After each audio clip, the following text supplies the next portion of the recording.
Yo, the tube.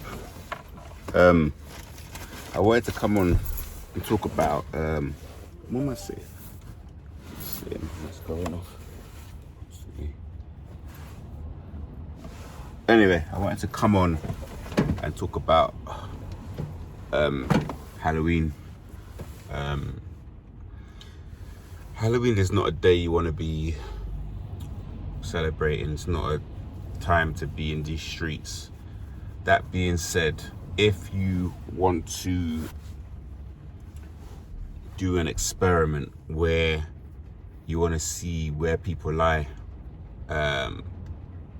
in this war, this spiritual war, Halloween is a good time to do that.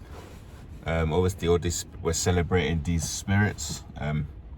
If you go out, you try and not drink any alcohol, you try and keep your vessel clean and clear, you will see people using this as an excuse to allow themselves to really sort of be free from judgment, to allow themselves to sort of get out to like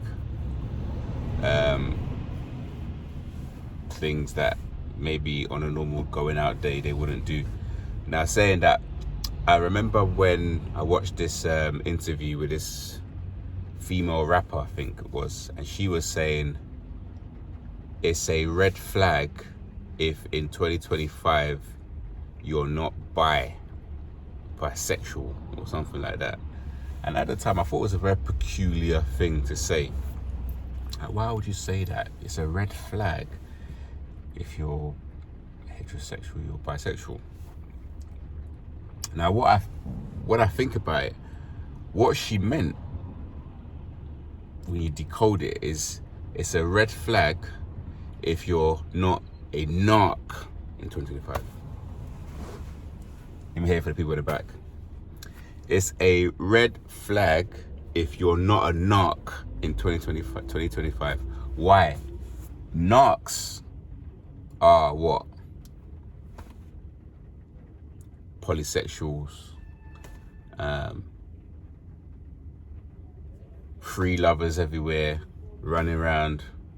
They are pedophiles, they are serial cheaters, they are STI spreaders, STDs rampant, they are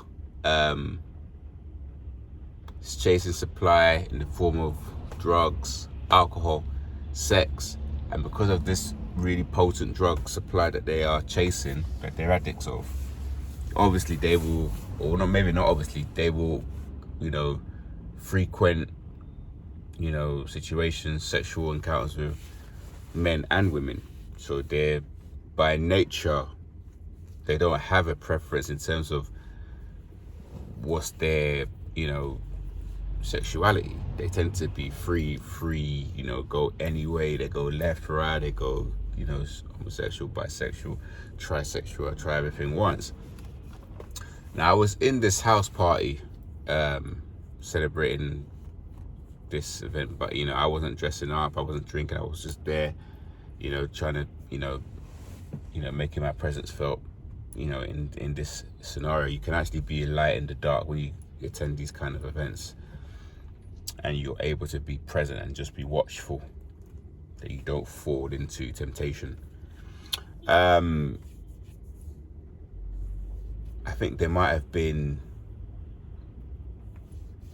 a spiked punch, but obviously they were told that the punch was spiked because everybody in the place were quite drunk, and they were all, anybody that I spoke to, they always had tried to like touch me, have their hands on me, leaning, trying to invade my personal space. I actually had to tell a guy that he was invading my personal space, which he apologized for and moved back.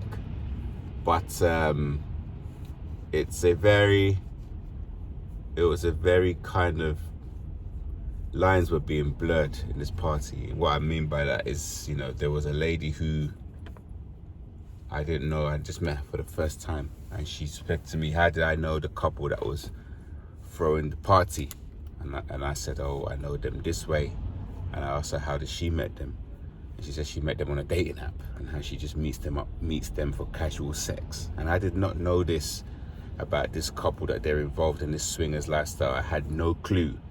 And what that lady showed me straight away was that these cretins, they don't actually care about who they hurt when they speak. They don't, they don't care whose laundry they're airing out. They will say something, without, there's no impulse control. They will say something that just flies out their mouth.